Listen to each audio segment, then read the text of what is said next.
What's your name? Pineapple Road? It's cool.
Everything was normal all up until the last period of the day. Early in the morning, we had a fire drill. Seemed like any other day, other than it was Valentine's Day. I was on the first floor of the freshman building in my math class, and that day we were taking a test. I was standing in front of the class doing a lecture on Sigmund Freud and theories of personality. I was like taking my Snapchat videos and just having fun with my friend Maddie and Morgan, who were next to me.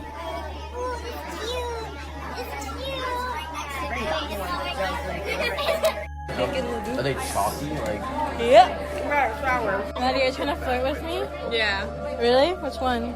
DMB. Really? I was in my fourth period class, Miss Rioven's AP Psychology, excited about, it was Valentine's Day, so we were all just kind of chit-chatting, and then we went inside. Definitely need to have talk with you. Yeah, you know, like.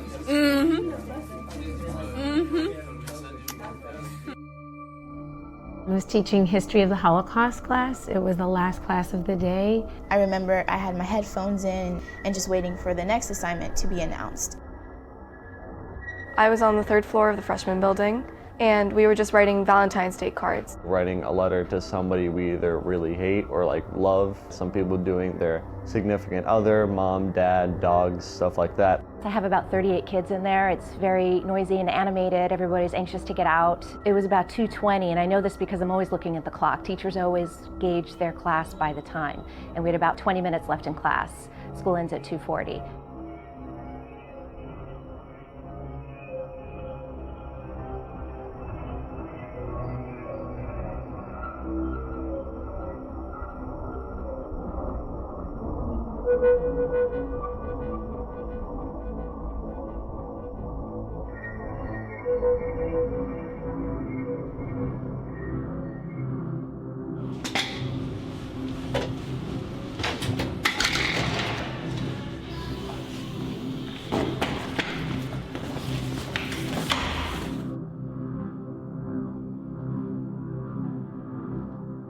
There was a kid who saw him with the gun. In the very beginning, right? In the very beginning, before he started firing. The shooter told him to get out because it's going to get ugly. He was probably scared out of his mind. I can't blame him for that. He did go and make somebody aware of what he saw. It was just unfortunate that it was too late. We were listening to music and just talking because we didn't have any more work to do.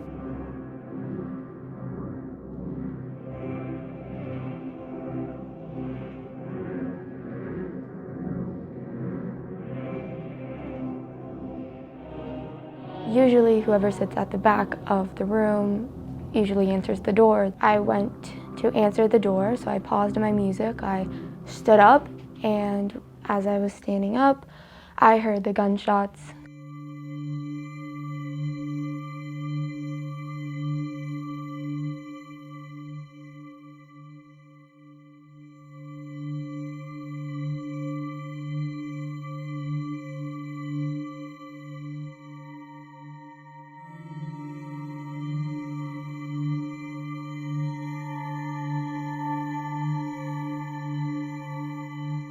We heard the first gunshots, and I don't even remember. It was so quick. I was sitting in my desk one minute, and I was under my teacher's desk the next.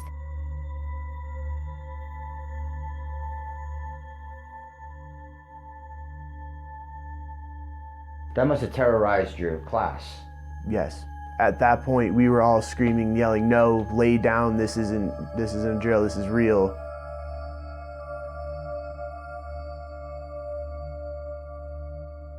My classroom was the first classroom that was shot into. When the first shots were heard, I thought it was a drill, because something like this, it can't be real. I remember everyone throwing themselves on the floor, crawling to wherever we felt the safest, behind the teacher's desk, to across the door, wherever. When I saw my injured students, I realized that this was real.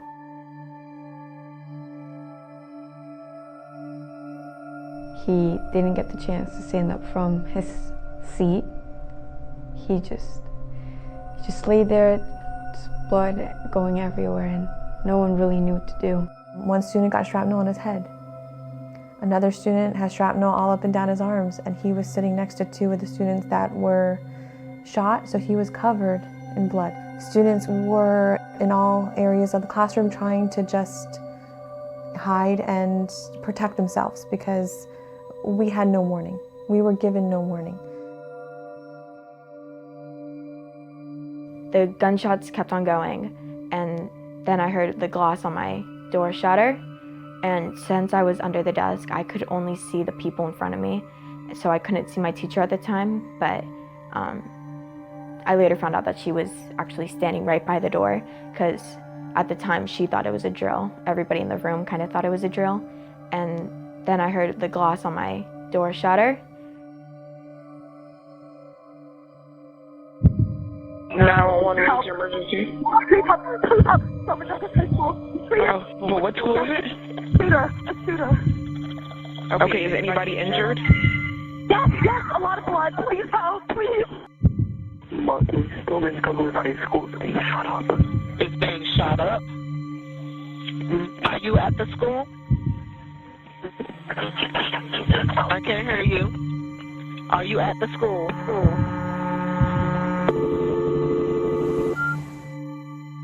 I never heard real life gunshots, so I was like sitting there processing, like, what is this? This is really what I think it is.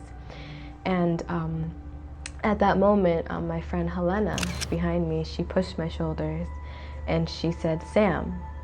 And that's the moment when I knew I had to move. I knew this is real. The class split in half. Half of us went to what I call the safe corner.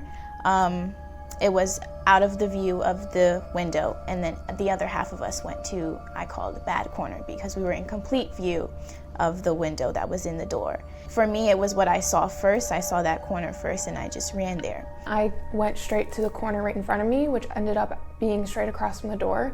And it took 2 seconds to realize, guys, we need to move, this is stupid.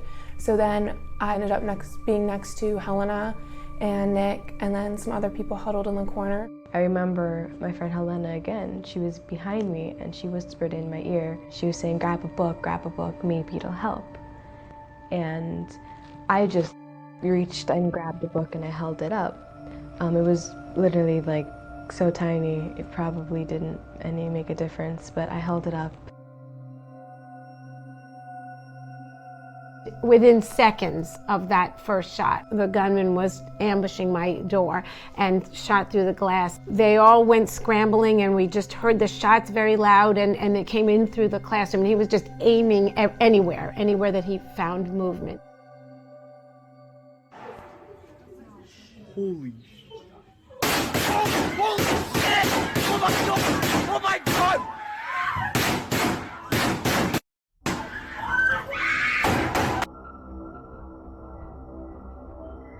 I was just waiting for him to open the door because all you had to do was reach your hand, and I could see the door from where I was crouched with the kids, and he could just easily have opened the door. And I was thinking to myself, what am I going to do? What am I going to do? I'm going to say something. I was going to stand up. I didn't know if I'd get the chance, but my first reaction was I'm going to stand up and I'm going to say, we love you, because I thought, how can you shoot people that love you?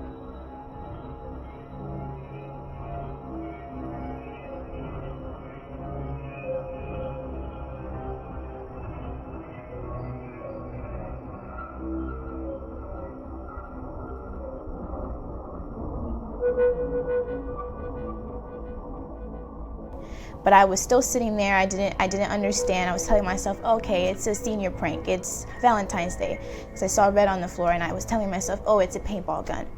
And then when I looked up, I saw Helena slumped over dead. And that's when I went into survival mode. And as soon as I saw her, Nicholas Tourette fell over to the ground. And when he fell over, I just followed his every move and I fell over with him, and then I put myself underneath his body and I laid there. I was just praying, and then at one point I told God that if it was gonna be anywhere, just make sure it's somewhere that I die quickly and I can't feel it.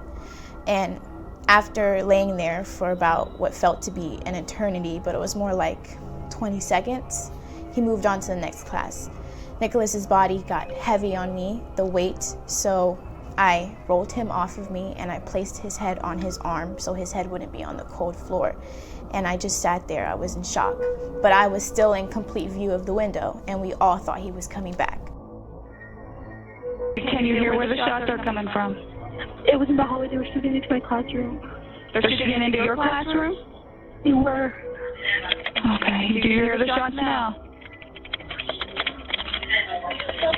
Well, we're in class 1214. What is it? 1214. 1214? Is there any way that the doors can lock? Is the teacher in there with you? Yes, the door is locked. My teacher's on the phone too, I think. But he shot the window in, so he could open the door if he wanted to. It's from the inside now. We waited and we waited until the gunshots started getting closer again. And closer and closer. And then you could see the bullets flying through the walls, smoke everywhere. The smell was just overwhelming.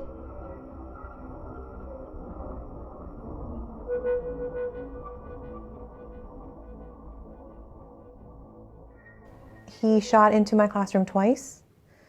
And in that classroom, the students stepped up and they were heroes. The students communicated and talked with each other to help each other. They told me that they could hear the shooter out in the hallway. So that's how we knew he was still there in the hallway. So we did our best to stay quiet.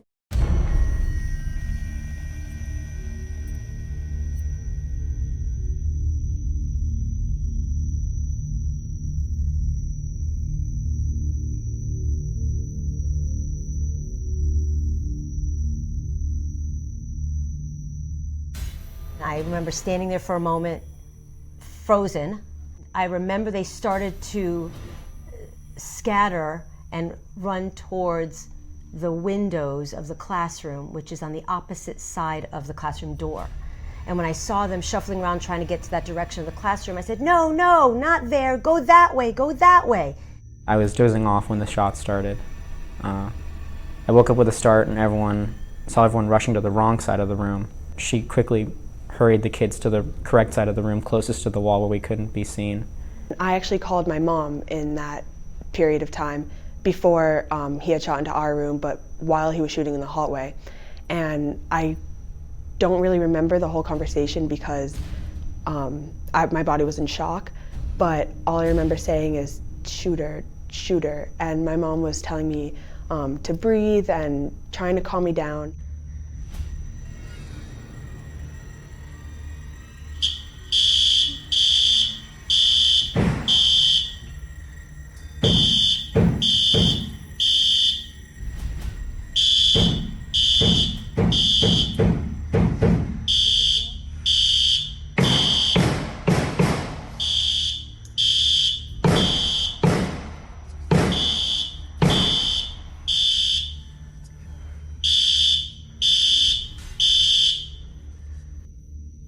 I was right behind the filing cabinet, right next to the podium, just stood there in silence staring at each other for about a few seconds until we saw the glass break through the doors. All of a sudden I felt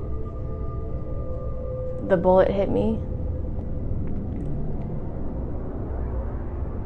And all I could think of was, I'm not ready to die yet. Why me? I don't know what happened. I was just so shocked that I got shot. No one really made any initial scream or gasp for help right when it happened. So no one really knew that anyone got shot until a few seconds followed and we heard Maddie start to moan and this kid Ben in our class who got shot in the arm and the stomach, he started asking for water for somebody to help him. And Carmen, I looked over and she was face down and I looked over at my friend Moises who was directly behind her and he just shook his head she's not there anymore. I was standing on the other side of my desk to assess the situation and I saw one of my students was laying there lifeless. She was unresponsive. That was Carmen. I went up closer to see, but there was no movement, no nothing. She was just laying there in a pool of her blood. Her hair was covering her face. Unfortunately, in that moment, you kind of knew that she wasn't breathing and that she wasn't gonna make it out just because of how lifeless she looked. You just want to be able to have that hope and have that, you just want to be able to do something for her, but at that moment there was nothing you could really do. I remember turning around and looking to my right and I see my classmates Ben and Carmen and all I can see is blood, and so I turned back around because obviously no one can help me from where I am. And then I remember hearing the fire alarm and just kind of blacking out. Did you see Maddie get shot? I didn't see because my head was ducked down, but I knew someone got shot next to me and it was Maddie. About how far was she from you? Less than 2 feet. I definitely heard when the bullets shot Maddie, I heard her slump against the podium. And I had her be 1 foot away from me and just have a small gap between possibly me and the bullet and Maddie and the bullet is just insane. And I still carry a guilt with me to this day because I feel in a way she kind of took a bullet for me. How far was Carmen from you? I want to say 2 to 3 feet. Oh, and Ben and Sam were right there too? Yeah, they were I want to say 5 feet away. It was just in a line. So do you feel really lucky that you weren't shot? I feel extremely lucky, but it's also survivor's guilt at the same time.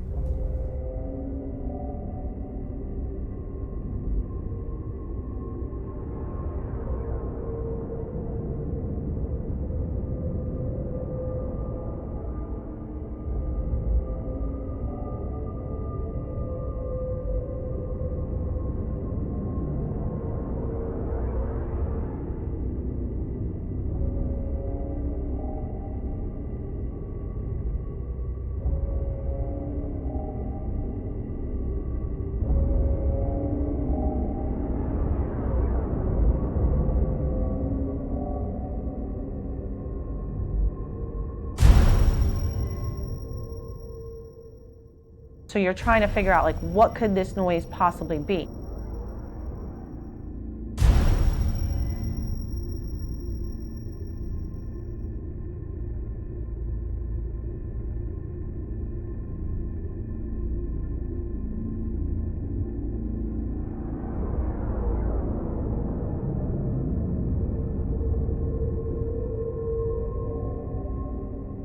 Nobody was killed on the second floor because there weren't any targets. We had enough warning to clear out the hallway and hide before he was on the second floor. And so there was nobody in the hallway. We were very quiet. And even when he shot into a couple classrooms, there was no reaction, there was no noise. And it just so happened that the 2 classrooms he shot in did not have students or a teacher in it. And I also heard from a teacher that he said something along the lines like, no one's here. So I think he, out loud. Just to himself? Yes. Wow. She says she clearly heard him make a comment like, nobody's here, or something along those lines. I believe he just concluded that there was nobody on that floor. You know, on the second floor, it was very clear that there was a loud sound that sounded very scary. Now on the third floor, they didn't have the same volume.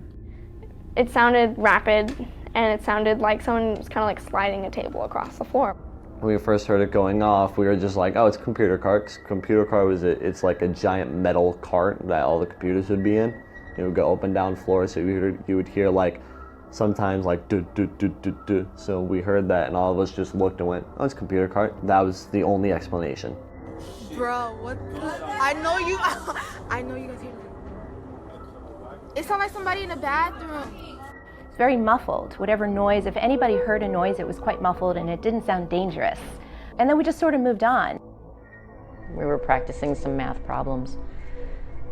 A young lady needs to go use the restroom. I let her out on a pass. I mentioned to her that the third floor restrooms are locked, first floor restrooms are locked, so she has to go down to the second floor in order to use the restroom. I give her the pass. She leaves.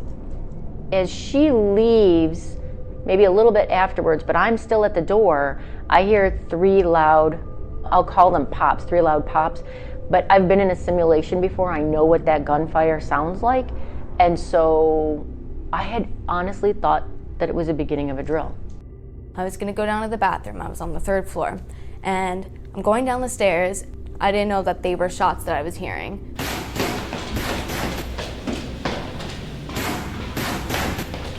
I look over the railing, nothing was there, but I knew that I had to go because I knew that that wasn't safe in there. So I went back up the stairs. I was just like, what's going on? There's a loud noise. I don't know where I should be.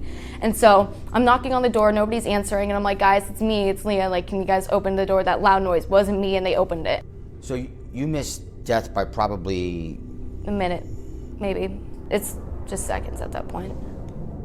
Leah came back to the door. She knocked on the door, and I kind of made a joke. I said, if I get an effing conduct because I let a kid in during a drill, right? I said, I'm gonna be unhappy. I said, but I'm not leaving you in the hall. And then that's when I heard what would have been glass shattering and bullets hitting a metal door. It didn't sound, it sounded like silverware falling or glass breaking. I sit at my desk grading papers, and fire alarm goes off. All right, fire alarm goes off. We've been told, you hear the fire alarm, you evacuate. So everyone starts leaving the room. It was weird because it was the second fire alarm of the day. At the end of the day, right before the bell let out.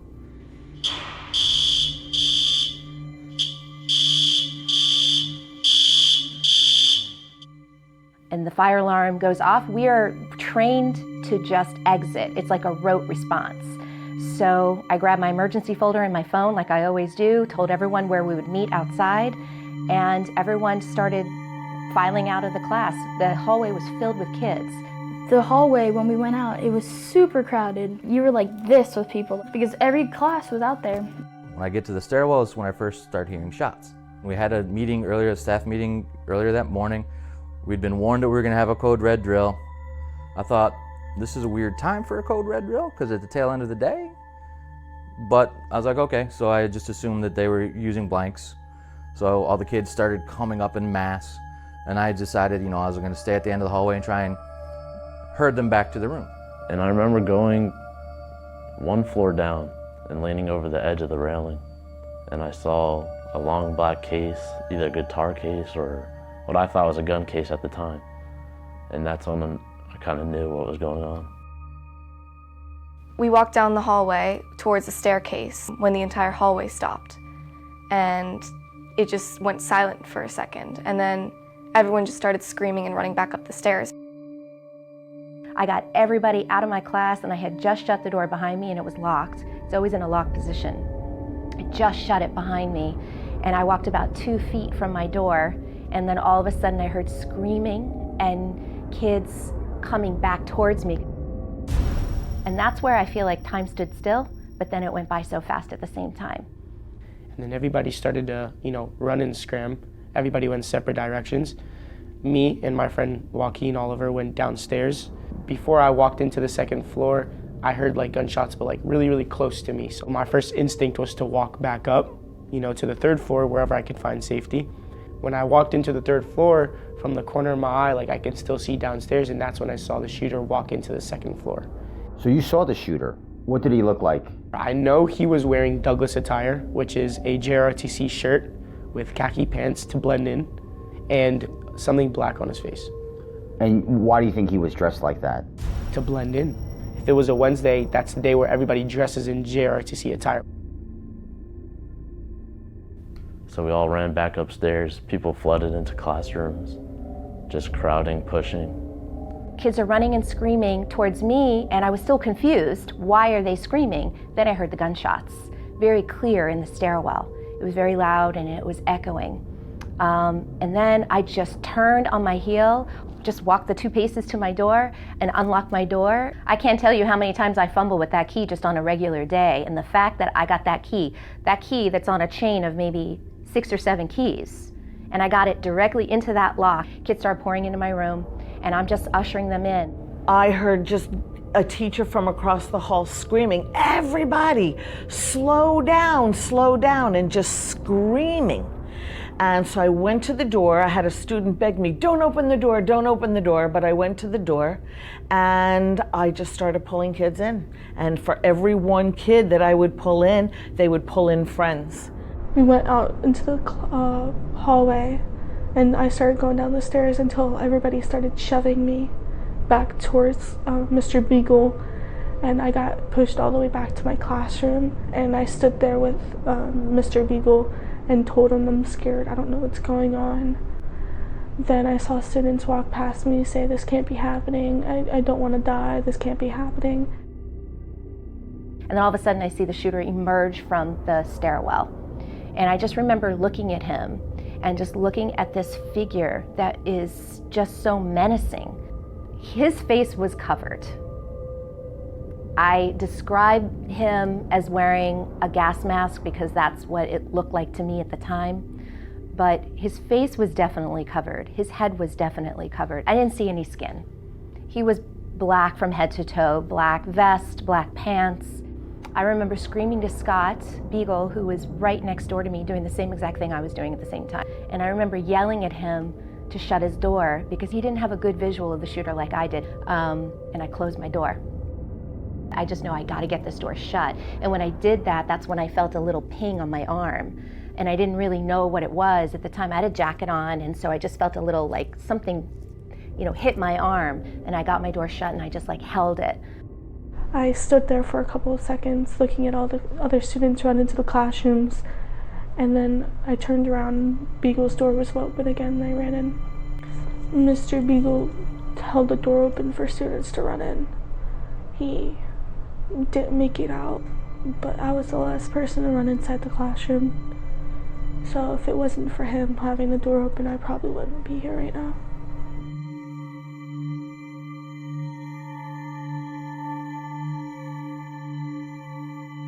As I get about even with my door, which is the second door down in the hallway, there's a guy at the end of the hallway shooting. What I thought I saw was a kid with tactical vest, pants with lots of pockets, and I thought I saw a gas mask and a hat. Apparently the gas mask, I've been told, was mistaken. He had just shooting glasses on.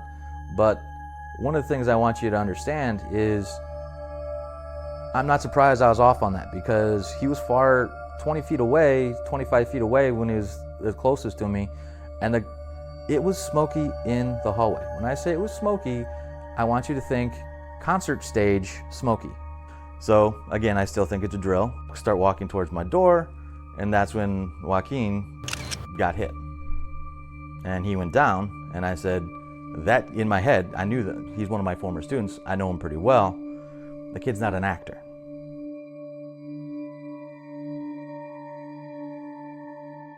I saw the shooter train on me, and that's when I reached my arms out wide and pushed as many kids as I could in the little alcove outside my door. When in the process of pushing them in the alcove, I got grazed twice. I got a bullet grazed right under my eye and one on my hip. I ran across the hall to Miss Mitko's room, and I was just standing next to the door letting people in, and I ran inside and I like laid down and started calling 911.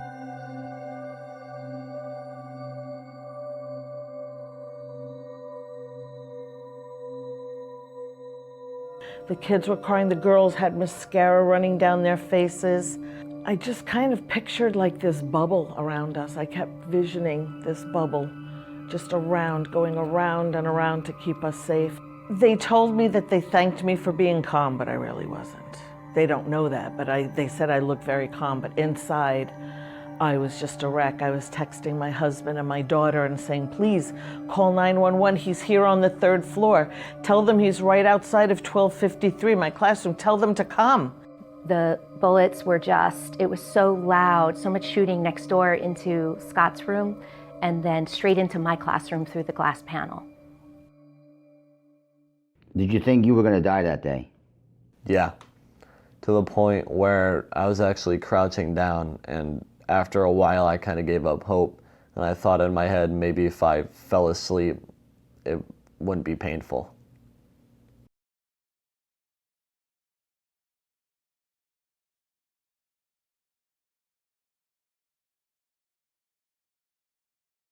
This is a tough question. In your interview with the Associated Press, you talked about you had locked yourself out of your room. Mm-hmm. The fact that you locked yourself out of your room, how did that affect things moving forward? Honestly, I made a mistake, and it's something that I've been dealing with, but I've been avoiding the could-haves and should-haves, and what could have happened, I've been dealing with what did happen. It was just locked, and he was searching, and he didn't have them on him. Usually they're around his neck, but it wasn't there, and we just couldn't get it open. The shooting stopped. So I stuck my head out, saw where he was. He was about 25, 30 feet away, but the gun was up, and he was fiddling with it. I don't know if he was reloading. I later found out I think it jammed or something. I looked at the kids who were with me. I said, run.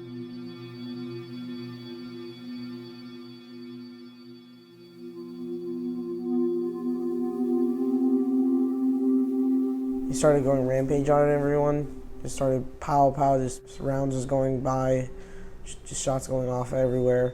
I just dove out of the way, and then as I was diving, one hit me out of several of them. Obviously, if he had more rounds in, I probably would have died. So I don't know how I got out, but I did. Ran down the stairs 3 flights, and I was out. How were you able to do that when he shot your foot off almost? Adrenaline and high hopes.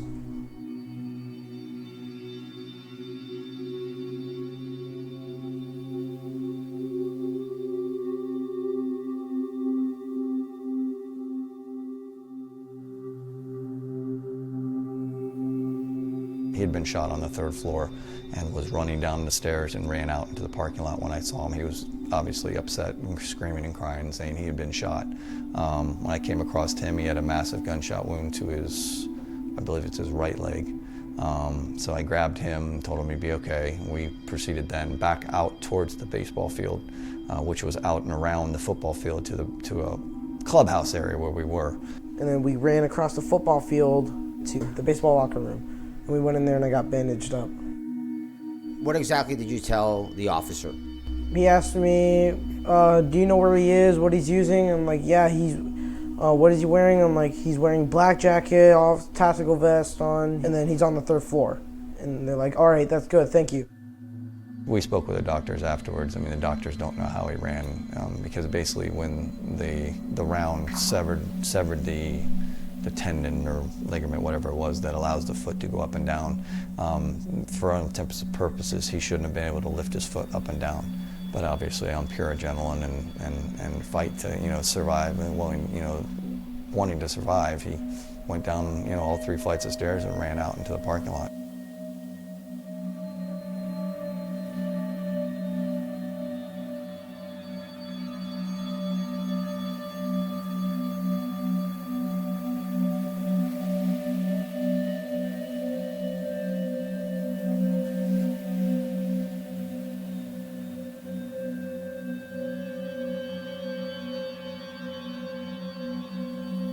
Had that bathroom door been unlocked, Joaquin could have gotten in there. And when the shooter came down the hallway, he fatally wounded Joaquin. Wasn't there a time when you asked Joaquin, hey, we gotta go, we gotta go? Yeah, he was covered in blood, and I even looked at myself and I'm like, am I ready to run? And I said, let's do it. Joaquin said, I can't really remember, but all I remember is, no, he didn't go. And because he couldn't put any weight on the knee? That's what I'm thinking, yeah. The fact that the first floor bathroom and the third floor bathrooms were locked, why are they locked? That was a decision by the security we've had issue before that with kids smoking in the bathrooms, so they were trying to make it so that the kids had to go to one bathroom to limit that. Kids would come from all over campus to go to those bathrooms. They were air conditioned. They were nice bathrooms. And there were drug deals going on, and they felt that this was a way to control it.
One of my classmates got a phone call from her sister, and she was like saying, it's real, like this isn't fake, this is people are getting hurt.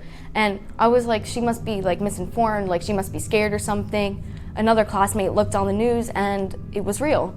And I didn't know how to react. I was like, what? This can't be real, it's Parkland, this doesn't happen. Were people talking? A couple of us were. We were just trying to figure out what was happening. Is he gonna come back? What's happening to us? And then we were also thinking stupid things too, like, oh, is the bell gonna ring at 2:40 and are we all gonna get to leave? And there was no bell at 2:40. There was no bell at 2:40. We were all, sitting down quietly, and that's when we started to hear like this kid start screaming help. But we didn't know whether or not he was doing that, to get more kids out the class, or that was actually a kid asking for help. What was Anthony Borges exactly yelling out? He was screaming, help me, please help me. Was he really? He was. Does that haunt you? Do you hear that voice? Do you? Yeah. Like the first few nights, I just remember thinking oh my God, I couldn't help him. Just horrible, since the door was right there and we could have easily gone out. It's just horrible to think that you couldn't help someone.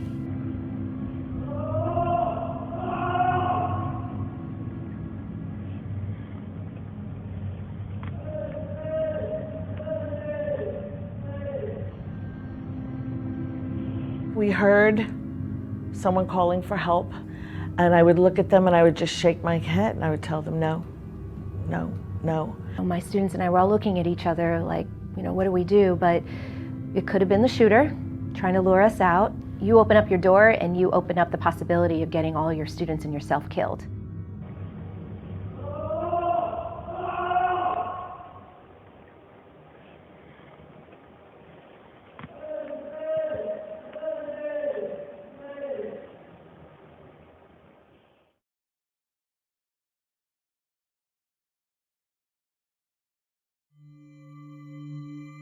Ben was screaming for help,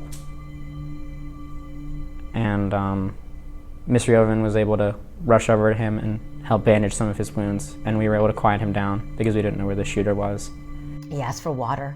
I gave him the bottle of water that I had on my desk, and he drank that water. I saw Samantha, she was shot in the knee. I saw she was stable. I was kneeling down on the ground and stood up and saw Maddie slumped against the front side of the desk. Maddie? And then I went back to Maddie, and Maddie, I could see she was shot multiple times, but I didn't know exactly where. She was in and out of consciousness, and she turned pale white, her lips were white. She was moaning and groaning, and then there was some silence. I saw it was multiple wounds, but I didn't know exactly where they were, so I was afraid to move her. And because I left her the way she was, that saved her life. Otherwise, if I laid her flat, from what I understand, her lungs would have collapsed. I was asked by a classmate to bandage Maddie because she wasn't moving and was no longer making any noise. And so I walked over to Maddie and wrapped the jean jacket I was given around her arm and then used the other side of the jean jacket to kind of hold against her torso area where she was also hit. And that's where I stayed until the officers came and got us. 3 down, 3 injured. Is anybody injured? Yeah. Where? Come here. Right here. You come up. Can you walk? Where were you shot?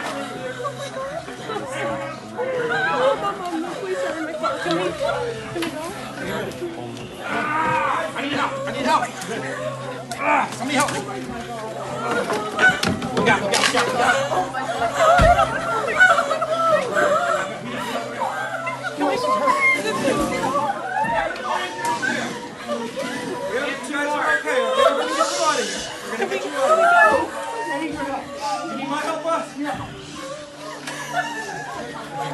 Logan, my desk is my water bottle. Can you get my phone? With the bag, with the water bottle next to the balloon.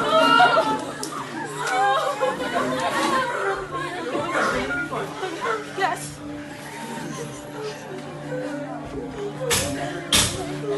Let's go, come on, let's go. Come on, follow me. Okay, please. Where? On the wall. Go. Oh my God. Go to the street.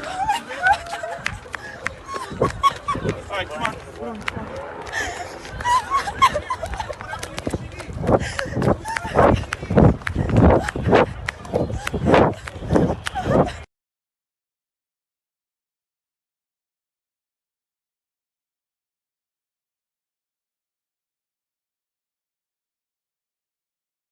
Helena was sitting upright with her head leaned over and Nick was down on his side. And then I grabbed Helena's hand and I didn't let go until SWAT came in. And so when the SWAT team came in, they said it was injured, and that's when Sam Fuentes stood up, and it looked like from the movie Carrie at the end when I couldn't see any of her. She was just standing, but she was standing completely covered in blood, and I was in shock. And then they took her out, and they told us, don't look down, they didn't want us to look anywhere, just look straight ahead and walk out. I didn't really know how badly injured I was. Only after the girl next to Helena, she told me. She said, Sam, you're grazed. And I didn't know what that meant. I was still very kind of disoriented and confused. But I knew I was injured of some sort. So I raised my hand and I said, I'm injured. And I actually was escorted out of the classroom. Drop the backpack. Drop going. Let's go. Go. Keep going to the street. Go. There was like this thought that it just wasn't real, that it was actors, which doesn't make sense now, but, and then we got outside. At this time I was just in total shock, like I was crying, I was having a panic attack, and I remember just my legs and my arms going completely numb, and I just fell to the ground, and I just sat there and I cried. It took me a few moments to leave the room, because when I started to walk, that's when the reality of the students that were still in the classroom kind of washed over me, because I knew we had injured, I knew there was blood, I knew, but I didn't want it to be that they were not going to be able to get out of there. What did you see exactly when you left your room? I mean,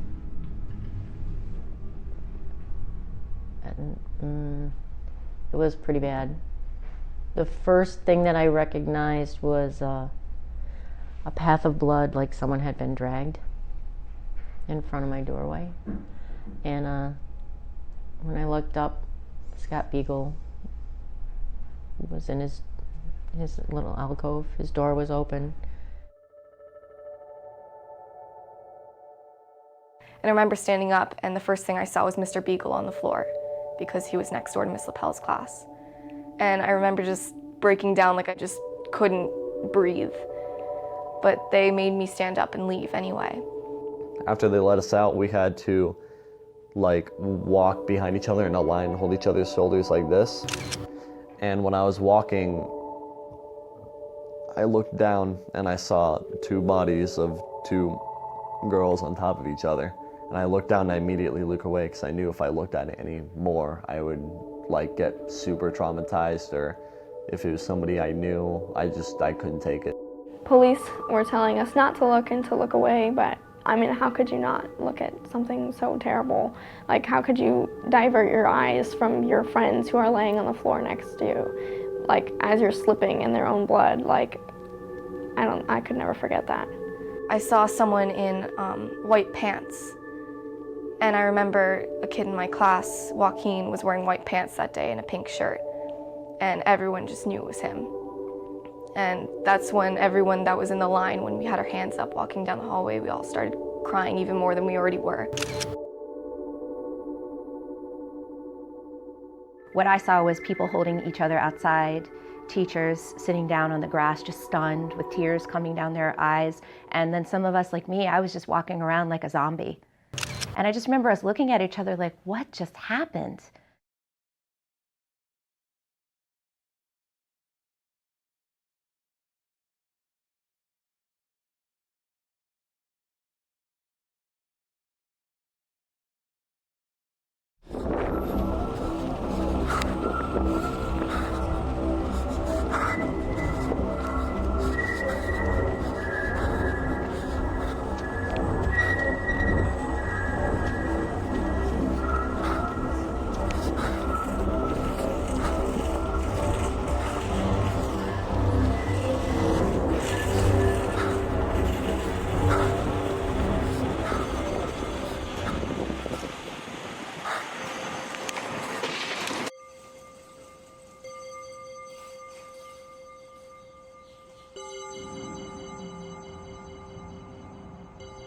We found out about it over the radio. I was here in my office at the time of the call.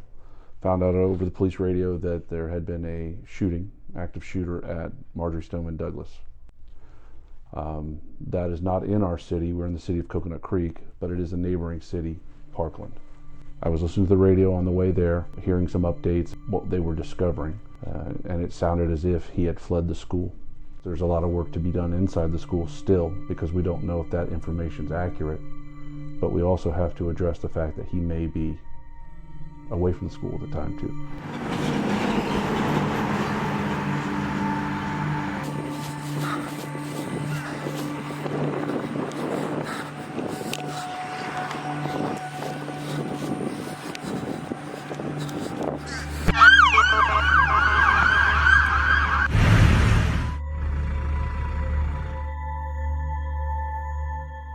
It was an overwhelming overwhelmed me. There was a lot of police force there by the time I'd arrived.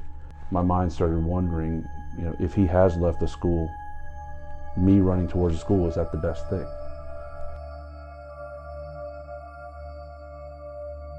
A call came across the radio which kind of helped me make the decision. Dispatch advised that he may be at the McDonald's, which is close to the area. All these other agencies are here and they may not know where that McDonald's is. And I wanted to make sure that someone went to that direction and covered that possibility. That's what led me to leave. And how did someone know that he might have been there? That I don't know. Could have been some type of phone call, something. I don't know that part. That was all through dispatch.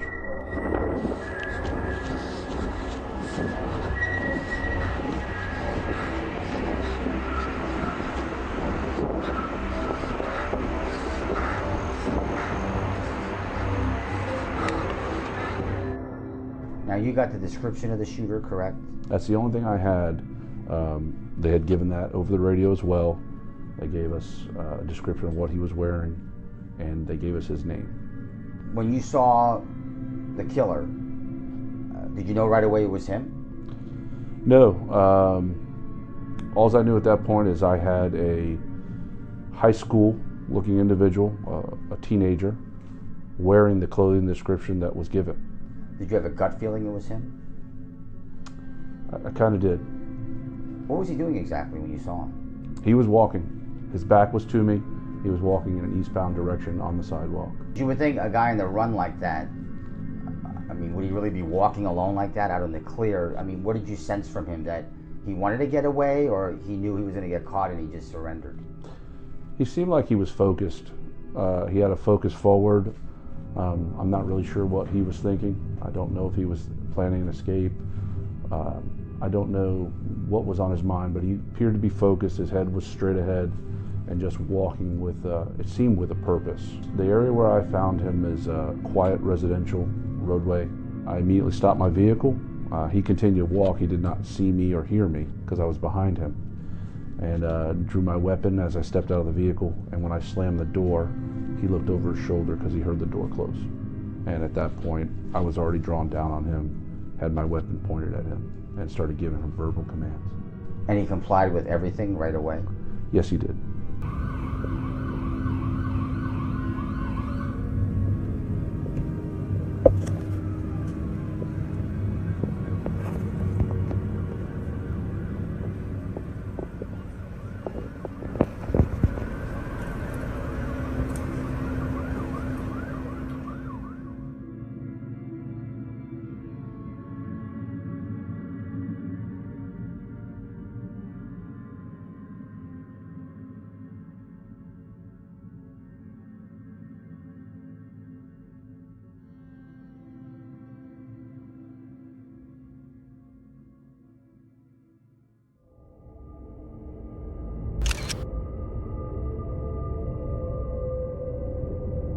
I get a call from my editor. I think I had seen the push alert coming through the phone. There's a shooting at a high school, but we get so many of these kind of alerts, and then it turns out to be unfounded. There's nothing actually happened. That at first it didn't alarm me until I got the call, and my editor said, "You're the closest person to Marjory Stoneman Douglas. You need to leave right now, and you need to go there." And I was on the highway heading there that I started seeing the cops pass me by, and it was car after car after car after car with the sirens blaring. And that's when it started to sink in. As soon as I got there, I parked right off the highway. There was no parking. Everything was completely full of cars, full of people in the streets, parents running around, screaming. And I threw my car to the side. I parked really quickly next to a tree and started running in the direction of the school. The parents were screaming. They were trying to reason with the police officers, and the officers were just trying to keep everything calm. The kids were kind of hysterical. They were talking to each other. Some were crying. Some were just sitting, staring blankly out. It was a very eerie scene. The next thing I remember, or I kind of heard, was the guys coming into our rooms and checking everybody. And I remember them putting me on a stretcher. I couldn't see because I was kind of out of it, but I remember hearing some faint voices.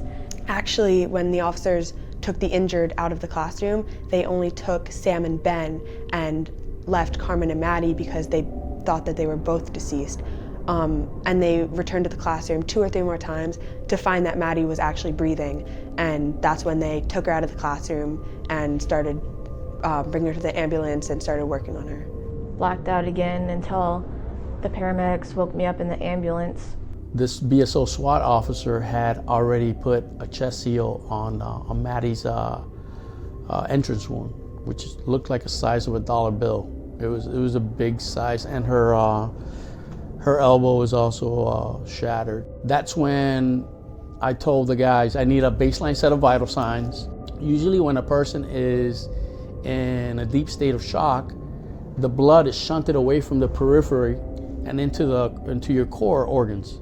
So that's why you get pale, that's why you get no pulses, and it's very difficult to start an IV. So an intravenous line. So at that point it was like, by experience I go, start an IL. And that's an intraosseous needle that's drilled into the head of your humerus. And it is so easy because all you have to do is find a landmark.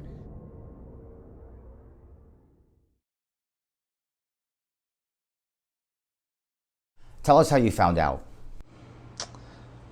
I was at work in Nashville in a meeting with about 15 other colleagues, and Maddie's mom called and left a message with me, and I looked down on my phone and it was like a voice to text thing, and saw part of her message about there's been a shooting at the school, and I was like, what?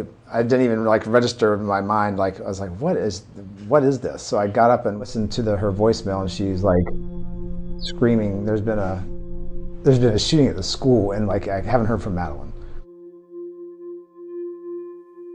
I booked a ticket on Southwest that they had 3 hours later. I got to the airport, and it's all over the CNN and the screens everywhere, and people are like looking at us. I'm like staring at the CNN screen, like trying to like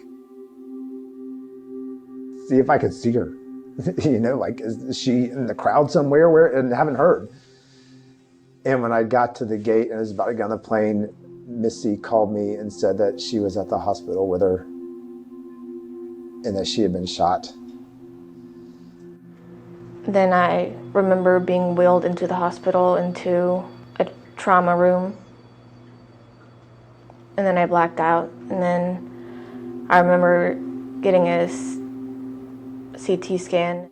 And I just walked in and saw her, and she looked like she'd been run over by a truck. And there was cops everywhere, and her brother and my son was there, and I just remember walking in and thinking, thank God she's alive. Maddie Wilford played basketball for me at Stoneman Douglas, and she came out as a 9th grader, played JV, and was a phenomenal person. That night, obviously, I wasn't sleeping, and many people weren't, so I texted Maddie's mom and I asked, you know, please, I haven't heard from Maddie, is she okay? And her mom told me she was having her second surgery at 3:30 in the morning. And that's when I found out that she had been injured.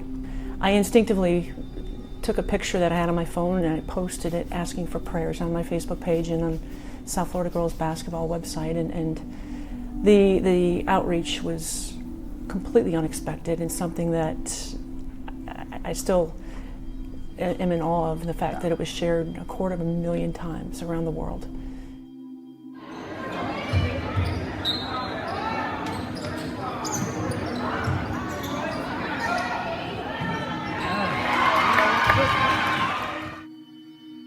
People have called your daughter a miracle.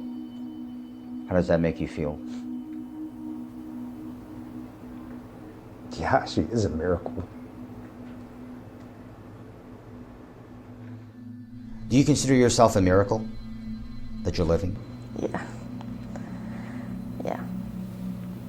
Because just the way the bullets went in me and the way the doctors operated on me and the fact that I stayed in the hospital for a week, definitely a miracle. And when you were slumped over and you were in a position where you wouldn't bleed out, now did you make a conscious decision to do that? Was that instinctive or that was just luck? I think it was just luck. Wow. Dr. Mergel worked on my arm and my ribs, stitched together my arm because it had, the bullet went through my arm and around and came out here and kind of exploded it. And so he patched that together, and he also put titanium plates in my ribs. I also had a hole in my lung, but thankfully because I was healthy, they didn't have to replace it. Dr. Nietzsche Parenko sewed together my stomach, or my abdomen.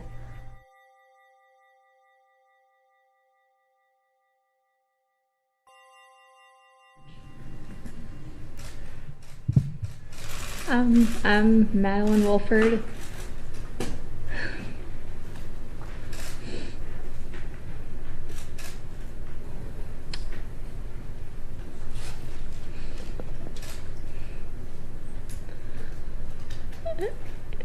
And I'd just like to say that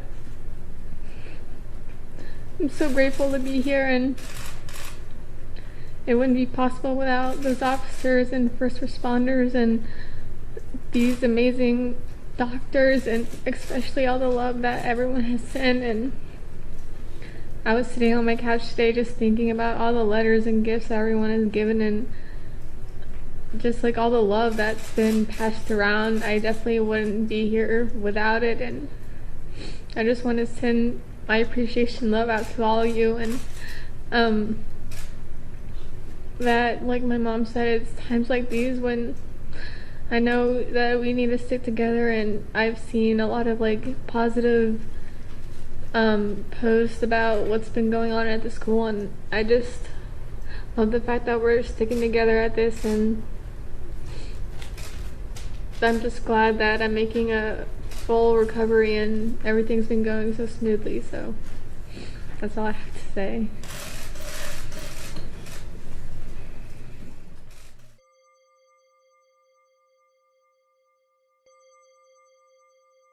I was nervous, and I guess I just kind of broke down because how grateful I was to everyone out there. I just wanted to let them know that I was okay and that I was thankful for all that they were doing.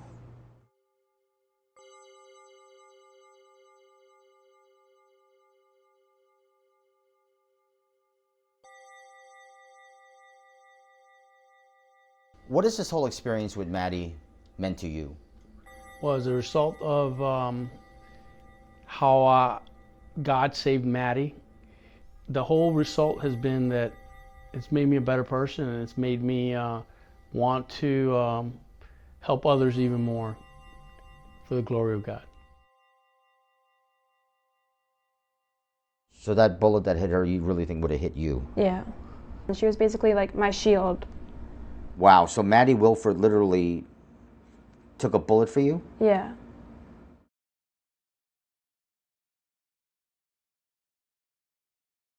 How do you live with that every day? Honestly, I don't know.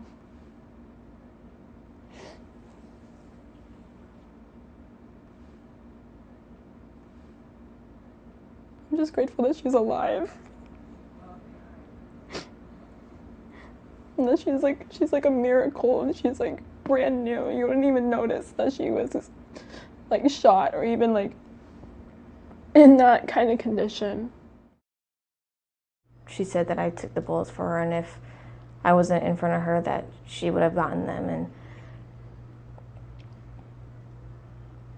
I didn't really know what to think, but I was like, I'm just glad that you didn't get hit and that I'm okay, and I'd take a bullet for her any day. And so, I mean, I'm okay.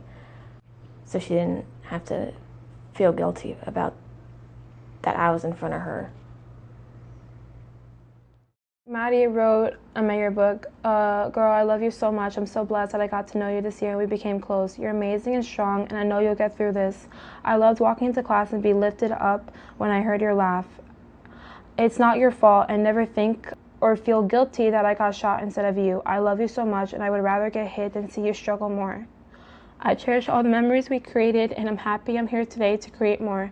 Keep being strong, and you know we're here to support you. I love you, Ivana. Maddie Wilford.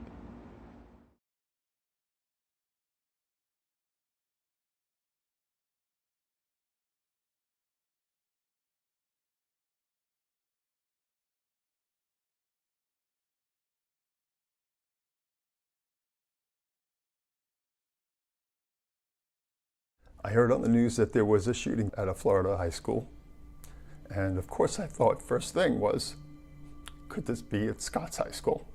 The first thing I did when I realized what school it was and that it was Scott's school is I texted Scott. There's no reason to worry unless there's a reason to worry. In my philosophy, I'm not going to worry unless there's a reason to worry. And in my mind, I guess denial took over because it couldn't be my son. The first thing I did was I texted him. I got my phone. I said, are you okay? He can't answer. Then I said, I heard there's a shooting. Are you okay? He can't answer. Called, went to voicemail. I got into the car and I did put on the news. And I did hear in the car that a geography teacher and cross-country coach was shot. We knew that Scott was a geography teacher. And we still didn't know if it was Scott. And we still kind of thought, okay, it's coincidental, but it's kind of narrowing things down. And we were worried. My daughter called me and said, Dad, I just heard Scott's name on the news. And I believe that it was Kelsey Friend that had mentioned that her teacher, the geography teacher, was shot, and she didn't know if he made it. I then looked at Michael and I said, we have to get down to Florida tonight. We got on the plane. It was a really long plane flight. I was trying to convince everybody that it's really okay. We're going to get there. We're going to find out where Scott is, and we're going to go find out. And it's okay that nobody knows and nobody's telling us anything because maybe he's just one of the people that they can't identify. In my mind, I knew it was really bad because if Scott was okay, he would have found some way of getting in touch. Even if he didn't have his phone, some way he would have said, I'm okay. We believed that, you know what, we were going to end up going to a hospital, and maybe he was critically injured, but he was going to be okay, some way, somehow. We ended up going to the command center, and there were a lot of people in that command center. Some people were very upset, some people were very quiet. Everybody was kind of to themselves. Time went by, and I think it was almost like 10 to 3 in the morning. They called us in, and I had my brother, and I had my husband, and I had a good friend of Scott. And there were law enforcement. There were probably 6 or 7 law enforcement. So we were sitting like in a circle, so it was us and then them. And one of the lady law officers said, she leaned forward and she said, I have to tell you, your son is definitely a hero. And then 2 people over from her, a gentleman, law enforcement person, said, he definitely died a hero because he didn't make it. So she told me my son was a hero, which I could have told her my son was a hero before he saved people's lives. And then 2 people over said, but he didn't make it. Okay. What do you do? I mean, what do you do? So I recall not wanting to throw up in front of everybody. So there were a lot of, there was like, oh my God, there were tears. I just walked to the back of the room. I remember there's a garbage pail there. And I threw up and I came back. And it was the worst nightmare or thought that we could ever have heard. My sister asked some questions. I was kind of shocked that she had the ability to actually ask some questions, but she did. And I gathered myself, and I just had some questions to ask. I needed answers to questions. I wanted to know, when can I see my son? Okay? You just confirmed to me that he's dead. Okay? You waited a long time to let me know this. When can I see my son? And I didn't get an answer. The answer was not acceptable. The answer was basically, you know, as soon as we're allowed to let you see him. Not acceptable. Pretty much after that was a blur. Okay, couldn't believe it. I say it's like a bad dream wrapped up in a nightmare while living in hell. We stayed there, I don't know, it was 10 minutes, an hour. We got escorted out. Mark had made arrangements. We went to a hotel. I don't know if we slept much. I know I didn't. I just sat on the sofa watching TV. I didn't know what else to do.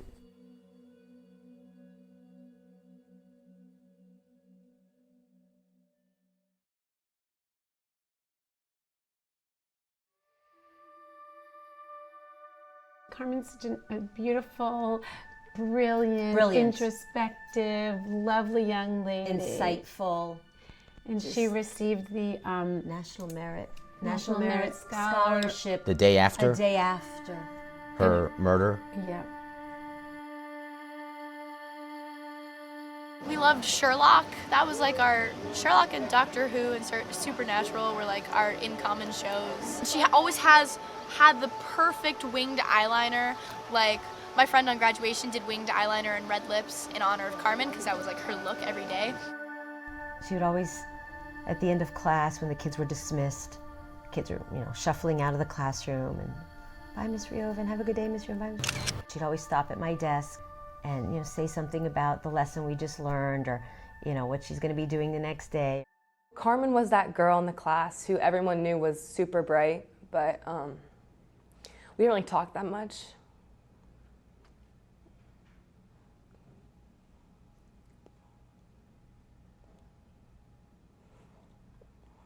And like, I feel a sense of guilt that we didn't all get to know her very well when she was still here.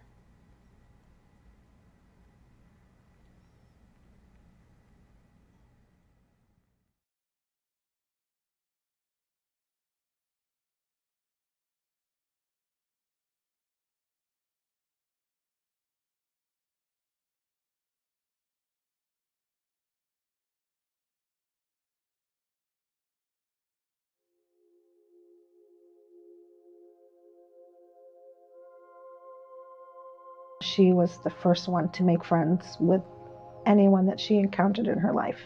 If you were new and came in her path, hi, how are you? I'm Gina, welcome. And that was evident from first grade. She was starting to do that again in high school. One of her favorite quotes from that Percy Jackson series of books was, I'm not choosing your path. I'm making my own. I'm making my own. Do you remember the last time you were with her and what you guys talked about? It was Valentine's Day morning. She was getting ready to go and we gave her a box of chocolate roses. Her middle name was Rose. And Eat them before they melt. Told her to eat them before they melted and gave her a card and sent her on her way to school. Said, we'll see you this afternoon. She helped me do this art project because she was such an amazing artist. I had no idea what I was doing, and she came over to me and she's like, can I help you? I was like, yes, like, thank you so much. And she just sat there when she had work to do, and she decided to help me instead. Loved talking to her. Sometimes I'd be upset, and she would look at me and be, why are you upset? And I'd tell her why, and she'd go, well, do you see how many other things you can be happy about? That's just one little problem. She was killed when she was doing an assignment outside of room 1215. Why was she out in the hallway? We don't really know why she wasn't in the classroom. We don't pretend to understand the policies and procedures. Personally, haven't delved that deeply into the situation. The outcome is disturbing enough for me. We have different opinions about that. I, as her mother, feel some compelling interest in knowing exactly how it happened.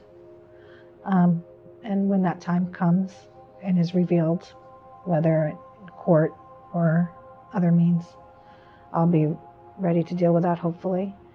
If you had one last moment with Gina, what would you tell her? Well, I'd tell her the same thing we told her when she left. We love you. Have a great day, and we'll see you soon.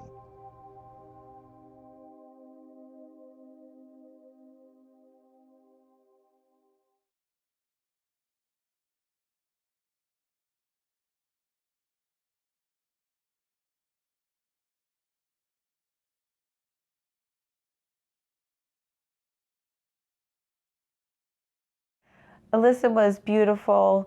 She had such zest for life. She took every opportunity to be active with her friends. She loved riding the waves in the ocean. She loved walking on the beach. She was really smart. She already had 12 high school credit classes as a freshman. We had been friends since 7th grade, so that's the reason that we were science partners. When I found out she was in the class, I was really excited. She would just make the labs so fun. I mean, she took something that was supposed to be just a boring written lab into something that was exciting almost. She just could make anybody laugh. She did this voice that was so funny, and she would put on little skits for us. She was so good at soccer. She started playing soccer since she was 3 years old, and she was phenomenal technically. She was an amazing player. She was the number 8. She played the 8 position, and when you turn the 8 sideways, it's the infinity symbol, which means forever.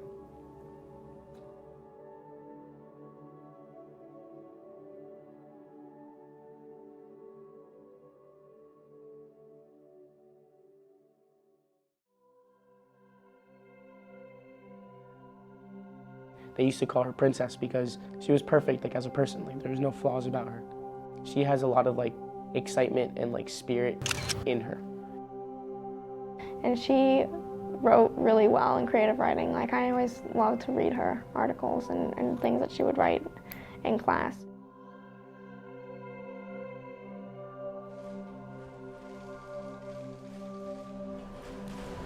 We're here because my daughter has no voice.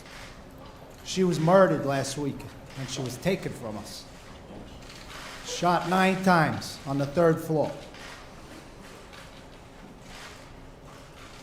We, as a country, failed our children. This shouldn't happen.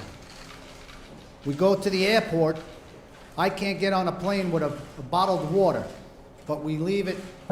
Some animal could walk into a school and shoot our children. I'm very angry that this happened, because it keeps happening. 9/11 happened once, and they fixed everything. How many schools, how many children have to get shot? There should have been one school shooting, and we should have fixed it. And I'm pissed, because my daughter I'm not going to see again. She's not here. She's not here. Never going to see my kid again. I want you all to know that. Never, ever will I see my kid. That's how I want it to sink in. It's eternity.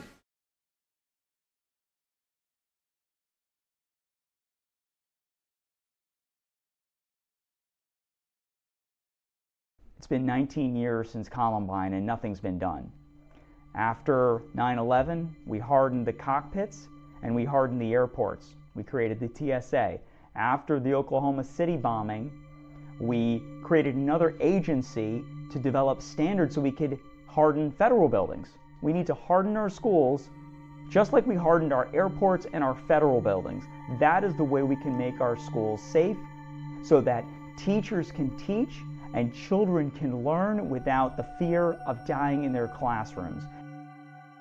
The killer, when he got to the 3rd floor, before he left the building, was trying to fire through the windows to shoot at students fleeing, but those windows were hurricane-proof. Exactly. How come the windows in the classroom doors are not that? Good question. That It's not a requirement. It's not a building code. We have fire codes. Children haven't died in a fire since 1958. We need national school safety best practices to give guidance to all schools to make them safe.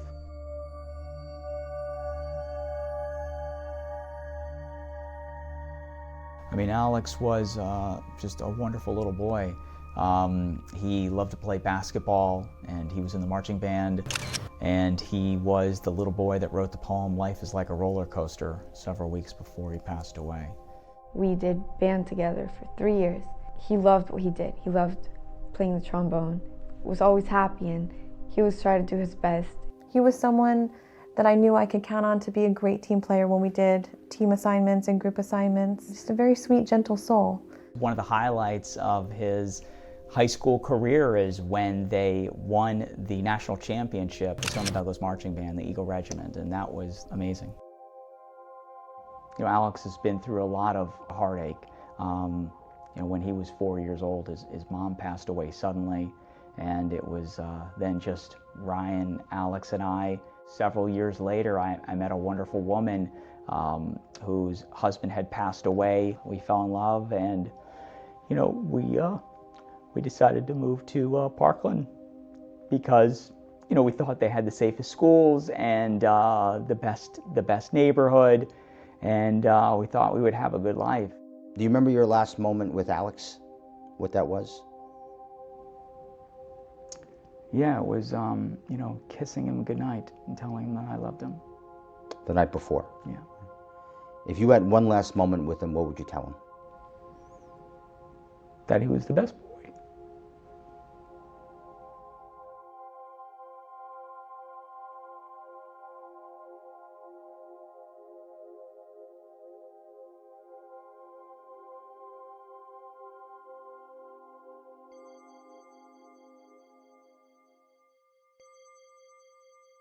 When he heard something was going down, that he was, go check it out, try and see what he can do to help. Yeah, what does that say about him that he goes in there without a gun? It says it's the type of man he was. If he saw a problem, he tried to fix it. And did the best he could. That's what he was, and that's what ended up happening. He's a guy that, for somebody to work for and work with, is fantastic. Dedicated isn't the word for it. You need a better word than dedicated. He was there from 7 o'clock in the morning to 10 o'clock at night every night. I just remember him being so passionate about kids and just loved what he's doing. So to think that he just willingly ran into a building and sacrificed his life is just unbelievable.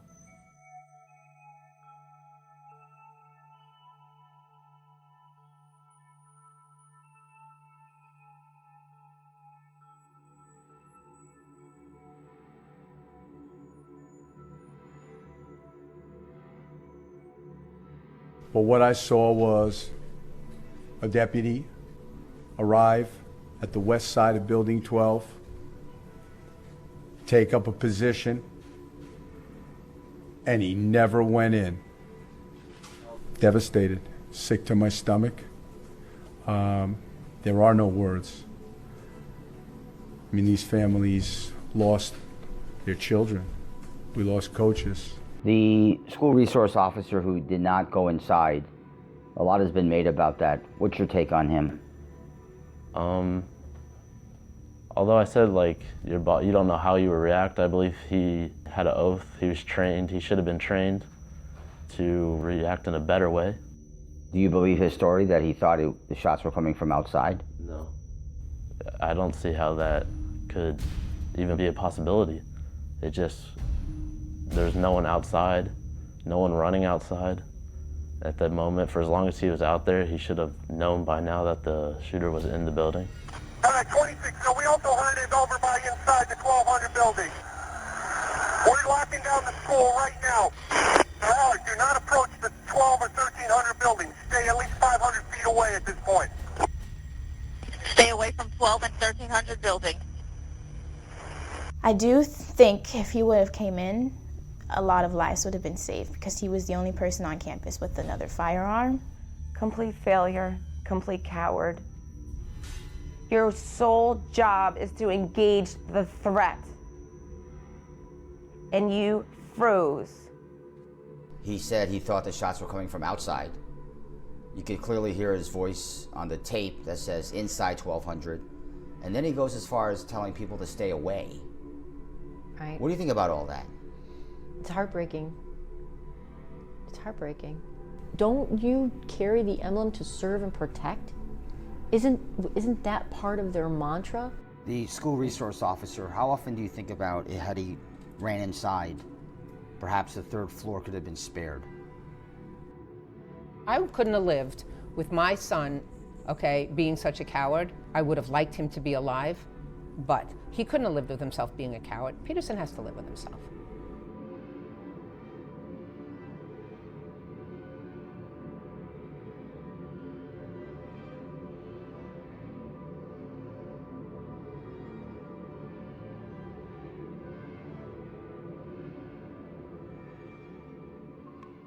How do you explain him saying, I thought the shots were coming from outside, and then on the recorded tape he says, inside 1200. And then why did he tell people to stay away from that building? He seems to identify the 1200 building as a building where shots are being fired. I can't explain his statements after the fact, but ordering deputies to stay away from the site of an active shooting, that just goes against all the training that's been offered to law enforcement officers since the Columbine shooting. So after Columbine, the policy changed. Law enforcement's policy was, you got to go in there and get the active shooter. The term is the immediate action, rapid deployment. How come that's not being followed?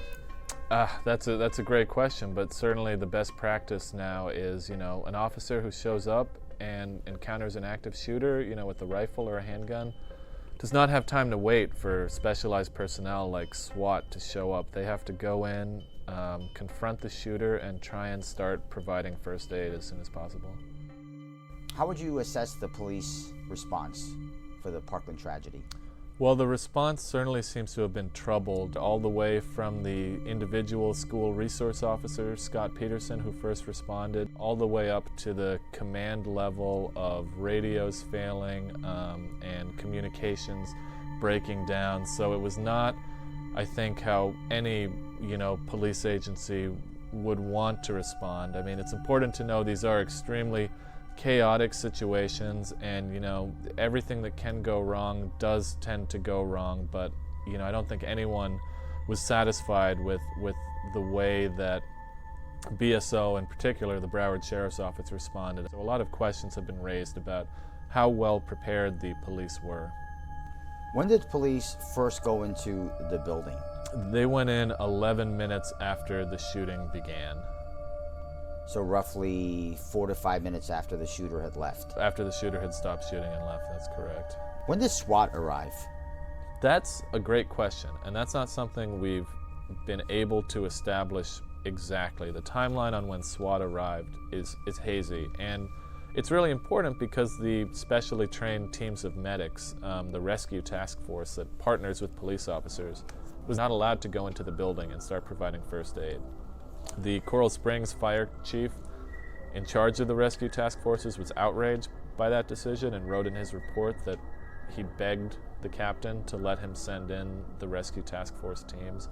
She said no because the SWAT medics were already in there.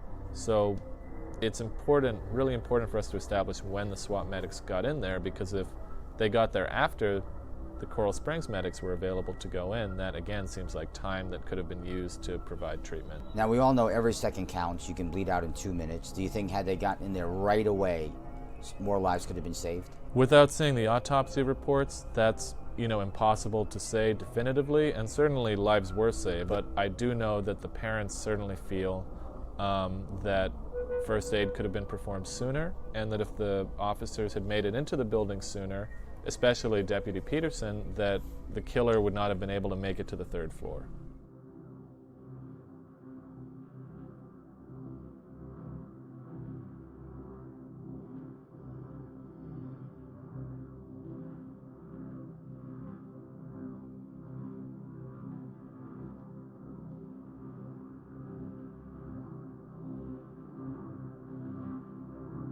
The red flags.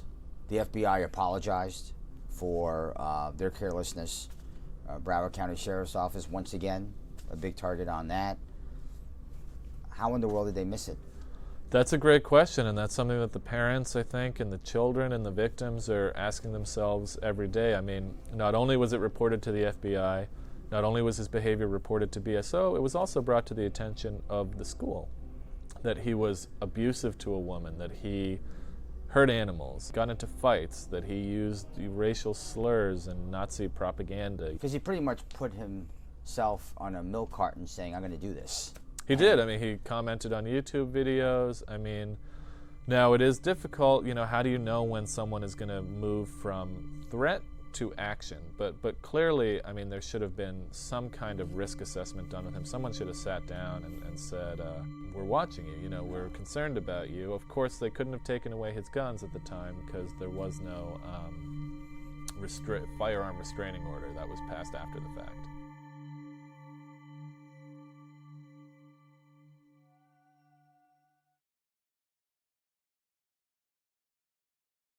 Tell us about Scott. Scott, he was a very unique person. He was very humble, was not somebody that wanted the limelight ever, and had, I would say, one of the most amazing but dry senses of humor that I've ever met in my life. After absorbing what was going on, he would always have some comment or something kind of witty that only Scott could say. He always had some shocking statement that you would say, I can't believe the guy just said that. When people comment and say to me, oh, he was such a hero that day, he was, no question about it.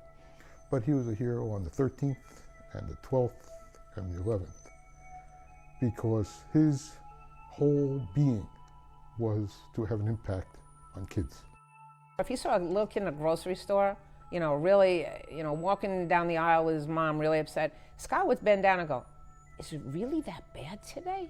You want to talk about it, you know? Or if he saw someone in camp, maybe not part of the popular group who'd been in camp, he'd take that camper aside, you know, and he'd say, you want to tell me about it? What is it that you like best? Let's see what we can do. He would do his lesson plans, he'd share with me, and he'd say, so what do you think about this, Mom? What do you think about that? What do you think I could do to enhance this lesson plan or to make it better? An elderly woman came over to us and said, I never met your son, but I love him. Okay, you got my curiosity. Her granddaughter was in Scott's class. Now, Scott taught geography. So the assignment he gave was not look at a book and pick out the different countries and their capitals and all that nonsense. He said to this girl, he said, find someone who wasn't born in this country and talk to him. Find out what it was like, where they grew up. It turns out that was the grandmother. And the grandmother said that they had a 3-hour conversation where they had hardly spoken at all for the years before that, and they talked to each other almost every day. That's the impact.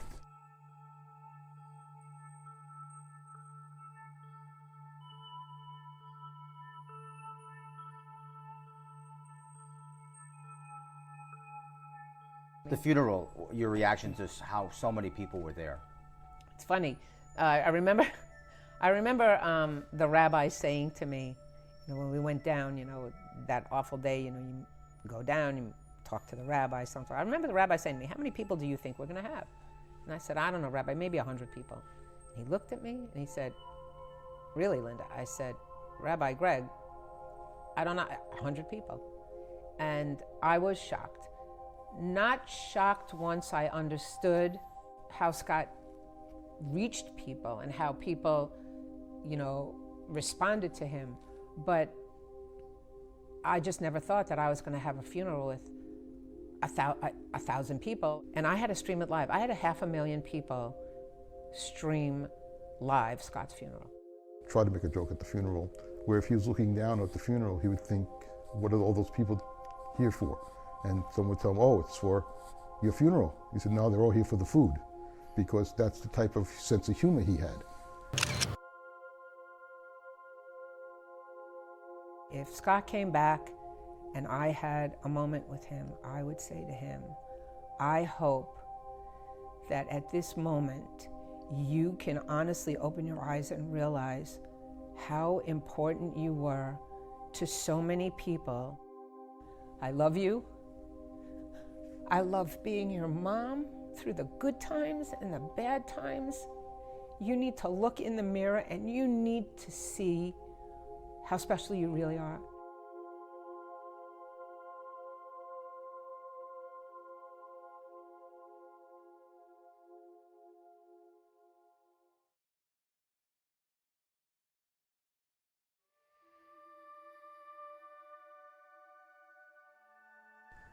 Jamie was a very interesting kid. Had an amazing smile. That's the biggest thing that I can remember from her. You could read her very easily because her face, she didn't have much of a poker face. I danced with Jamie for some time, and I just remember at dance, she would always be laughing, and she would just be having like the greatest time, and she was such an amazing dancer. She just really loved to dance. Back in October, I lost my brother to cancer from his service in 9/11. That at the time seemed impossible to me. It made no sense. It couldn't happen, and it couldn't get worse. This is worse. This makes no sense. This is impossible. My girl, my 14-year-old baby. And for those of you who know my Jamie, she was the life of the party. She was the energy in the room. She made people laugh. And yes, sometimes she made us cry, but she was always known. She always made her presence felt. I sent her to school yesterday. She was supposed to be safe. My job is to protect my children. And I sent my kid to school. In the morning, sometimes things get so crazy, she runs out behind and she's like, I gotta go, Dad, bye. And I don't always get to say, I love you. I don't remember if I said that to Jamie yesterday morning. I love everyone out here. I thank you all for your outpouring of support. Parents, love your kids, hold your kids, kiss your kids, and don't ever, ever miss the chance to tell them how much you love them.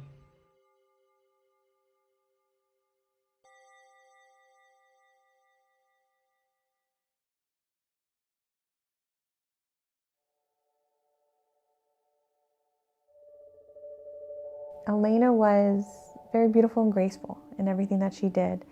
Being an English teacher, I get to read a little bit more personal about the students. She wrote about her family and how she got along with her siblings, and you could see her sense of humor in there. I worked with her on a project one time, and she was just the sweetest thing. She tried to make conversation. Alaina was in the ROTC. They were involved, they were active. And for freshmen, that shows a lot. It shows a lot about their character and how strong they were and just confident people.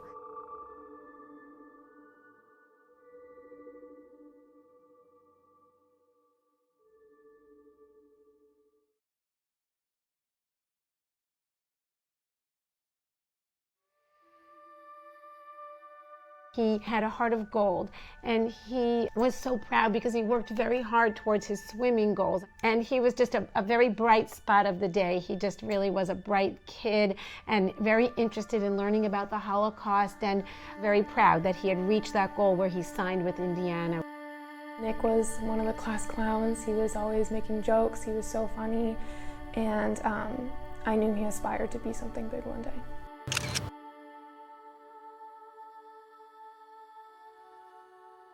He planned to join the Olympics. The first thing when a girl next to me asked who was hit next to us, I said Nick, and she said he wanted to go to the Olympics. He's supposed to go to the Olympics, and that stayed with me ever since. Lane 1, Aaron Reiser, lane 2, Alexander Gardner, lane 3, Renee Streisand McGee, lane 4, Carmen, lane 5, lane 6, Nicholas Ward, lane 7, Dylan Morgan, lane 8, Elijah Wood. Come on,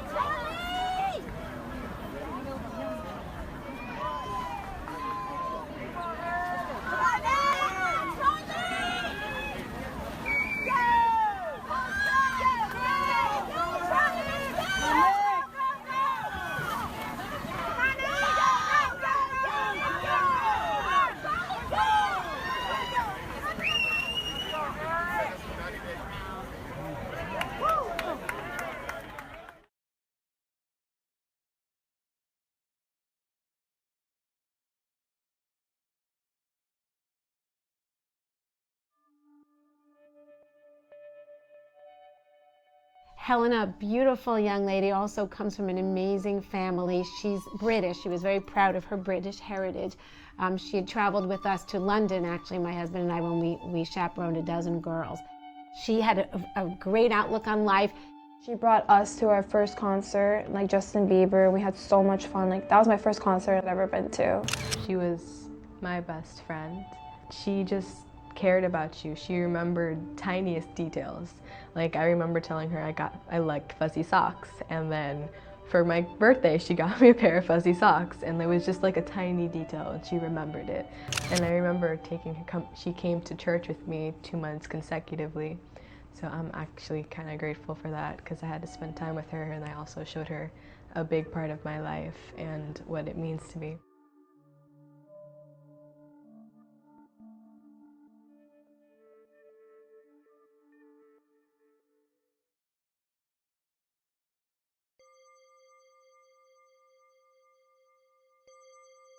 He decided that he wanted to play football. And one of the stories that I can tell you about Luke is I shared a portable. Our classroom was the same shared space with our football coach, who would make coffee in the morning, and I had Luke's class first thing in the morning. So Coach May's coffee was ready, and I went up to the students were doing a group project, and I asked the boys there, do any of you guys play football? And they all said, well, Luke's going to go out for spring football this year. So I said, Luke, come on with me. I said, I need you to go deliver Coach May's coffee to him, and so he'll get to know who you are, and you'll get some, brownie points that you're bringing him coffee, and he'll know who you are for spring football. And so when he came back to the portable, he had a smile from ear to ear, and I asked him, I said, Luke, does Coach May know who you are now? And he says, yep. And so that was, just really heartwarming, and something that I'll never forget. I remember we used to joke around and try to draw each other, and I would always draw his big curly hair and his red cheeks, and he was really funny about it and ripped it up and then taped it back together because he didn't want to hurt my feelings.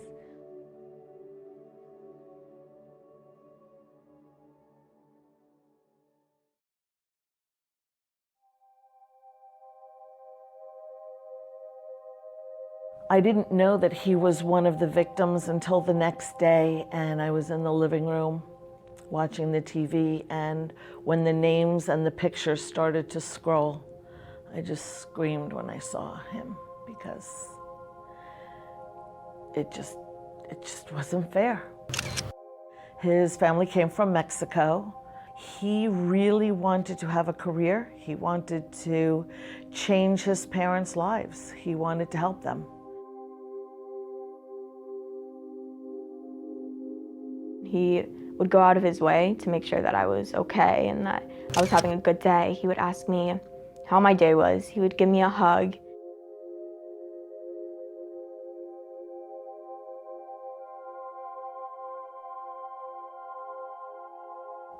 I still think about if I opened the door, if they were still here. It's something that really gets to me because they were two of my close friends, and I think that if I got to the door fast enough, they would still be here. And so many people have told me, no, you can't do that. It's not your fault, but sometimes I think it is.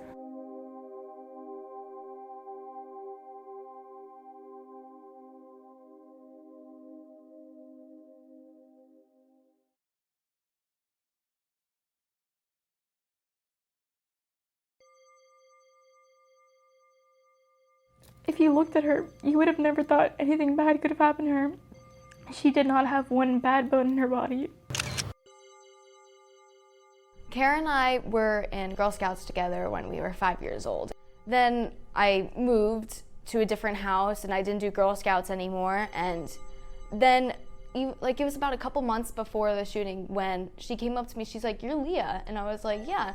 And she's like, "We went to Girl Scouts together." And I was like, "Oh my gosh." And she sent me a picture. She had pictures of us together, and we were just getting to know each other. And that day I actually ate lunch with her. It was me and my friend and Cara, and it was like just the three of us. And like that very day, but right before we went to fourth period, I walked to her to class, and yeah, last I saw her.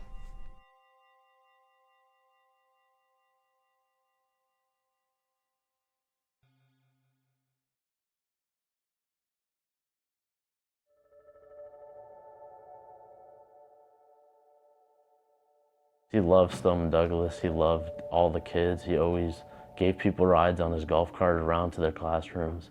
He was honestly another father to me. Throughout high school, I made a few bad choices, skipping classes. He never did something to make you feel bad. Instead, he would ask you, why? Why did you do it? So the shooter was in the hallway, the first floor hallway, and so he went in through the stairwell, and I think what he was trying to do is get a advantage because he could look into the hallway from the stairwell, but he opened that door right when the killer was on the stairs directly across from him, and the killer just turned and shot him.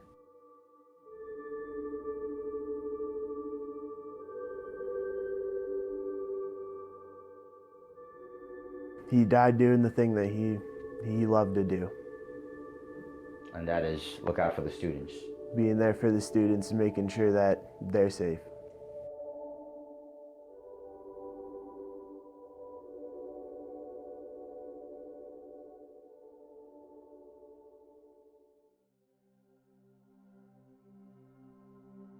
Peter Wang. He was holding the door open for the second group of kids to come through the door when he got hit. The kid was 14 and had the wherewithal to react to help other people before he even worried about himself. Peter was a gregarious and affable young man. He talked to everybody, but only after his work was done. Going into the classroom where he's not there anymore, it hurt like extremely badly because it's like losing a family member, and then not being there is like extremely hard. He was a very talented JROTC sharpshooter. When his cousin first moved here, he was bullied because he didn't speak English very well because he was an immigrant, and Peter stood up for him even though Peter was younger. And I wrote in my story that just Peter was a protector. From what I heard from everyone, he was a very brave boy. He was very aware of the underdog. He was very aware of everyone who might be hurt, and that was the reason his family and friends told me he sought out JROTC. He really wanted to protect people. So Peter was posthumously admitted to West Point, which is his dream school he'd always wanted to get into, and at his funeral he was even presented with the Presidential Medal of Freedom in his casket. His mother was able to give him the award. And his funeral was really well attended by veterans from up and down the coast. I talked to some people who rode their motorcycles as far away as Virginia just to be there because they felt he was an American hero. And he deserved all of the honor and respect they could possibly give him.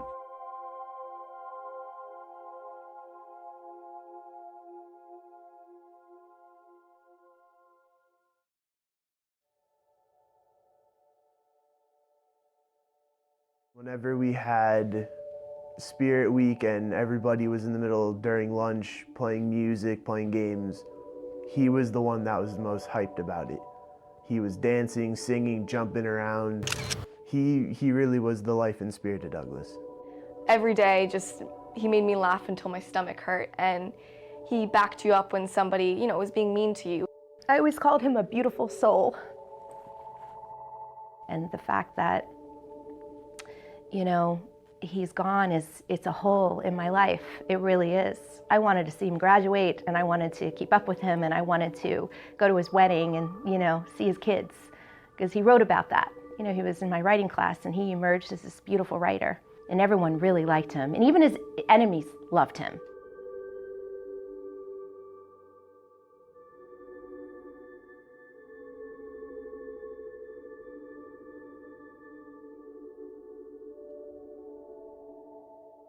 How has this whole tragedy changed you? I've come to realize that you're not guaranteed anything forever. You have to take your life day by day and tell the people that you love them, because you never know. I wake up sometimes in the morning and I've been crying all night. And we are definitely changed. We're not the same people that we were. I don't think I'll ever be the person that I was before that day. I realize how important it is to stay connected to everyone, and life's short, and that you should make it count and try to get out more and spend more time with my classmates from room 1213, and I guess realize that I should get to know people more closely. It's so hard to think properly and straight again. And every time I think by myself, I'm having those flashbacks and I'm thinking and I'm seeing this figure of death. There's more to life. There's a reason why I'm still here. I have to think of the positives. We know that Gina would not want us to be totally miserable and not having a life. We just try and move on, try and move through every day as best we can. If you had all the victims in one room, what would you tell them? And I can't even pretend to imagine the pain that you're going through. I just can't. And I think every single day, and I just feel so sad all the time, but I just want you to know that I love all 17 of them, and I will never, ever forget them. They're in my thoughts every single day, and so are you. I'm sorry for the incompetence that occurred and the negligence and the not doing what they should have done prior to all this, and all the things that is coming out now in reference to how this could have been prevented. It shouldn't have. You sent them off to school. You didn't send them off to war. You didn't send them off to a danger zone. They went to school. Who thinks their kid's going to go to school and not come home from school?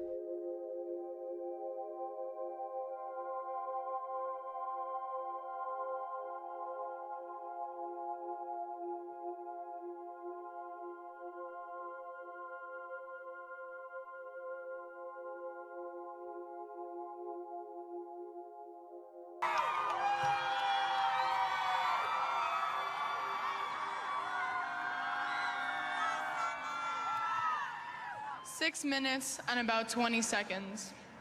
In a little over 6 minutes, 17 of our friends were taken from us, 15 were injured, and everyone, absolutely everyone, in the Douglas community was forever altered.